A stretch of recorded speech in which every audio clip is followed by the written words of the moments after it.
mortificação dos vícios, a mortificação de nossas paixões, a mortificação de nossos impulsos meramente naturais humanos, quando nós também aceitamos morrer, carregar com Cristo a nossa cruz, enfrentar o sofrimento como uma passagem, como uma purificação, e não demonizar o sofrimento.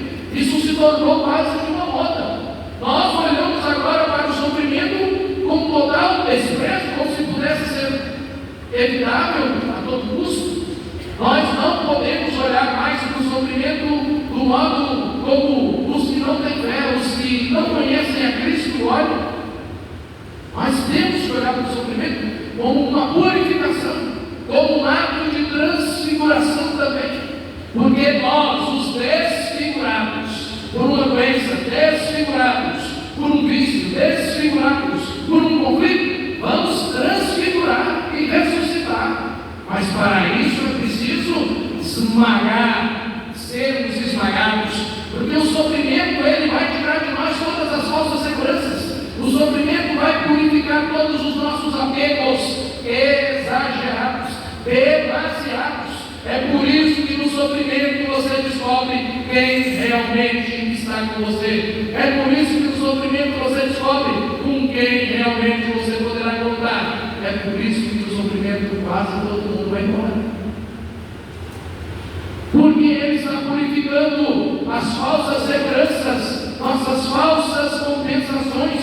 O sofrimento está lavando, ele está esmagando aquilo que a gente se apegou demasiadamente, inclusive o medo exagerado da morte mostra isso. E nós nos apegamos demais às coisas e às pessoas, e sair daqui vai nos colocar diante de um pavor absurdo, quando na verdade nós não somos cidadãos desse mundo, nós somos da eternidade, quando na verdade a morte é uma passagem.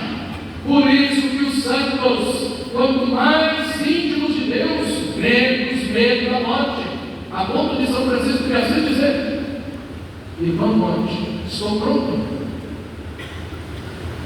Duas coisas são abomináveis a Deus: o medo exagerado da morte e a busca exagerada pela morte. É preciso viver como quem está entregue nas mãos de Deus, conseguindo suportar e superar nossas falsas seguranças e compensações.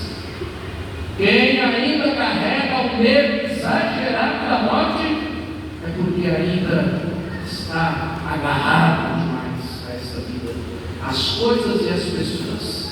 Por isso é tão difícil deixar partir alguém ou deixar partir alguma coisa.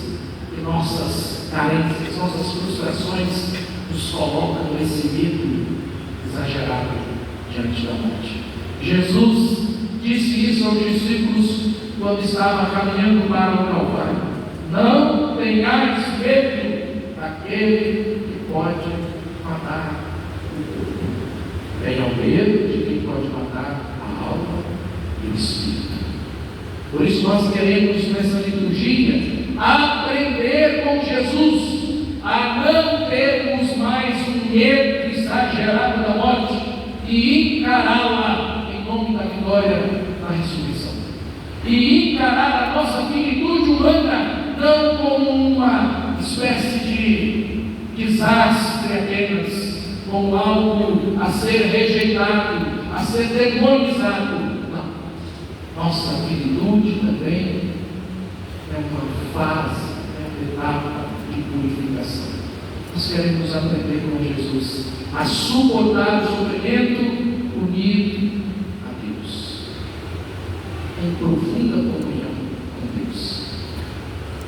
Que Deus, nesta liturgia, nos conceda a graça de uma reconciliação com a nossa finitude, de uma superação do medo exagerado da morte, para como os santos que caminhavam para o partido, como Cristo, como Estevão, como todos os mártires que se entregavam com aquela confiança inabalável, como o salmista, aquele ato de profissão de fé: o Senhor é o meu pastor, nada me faltará.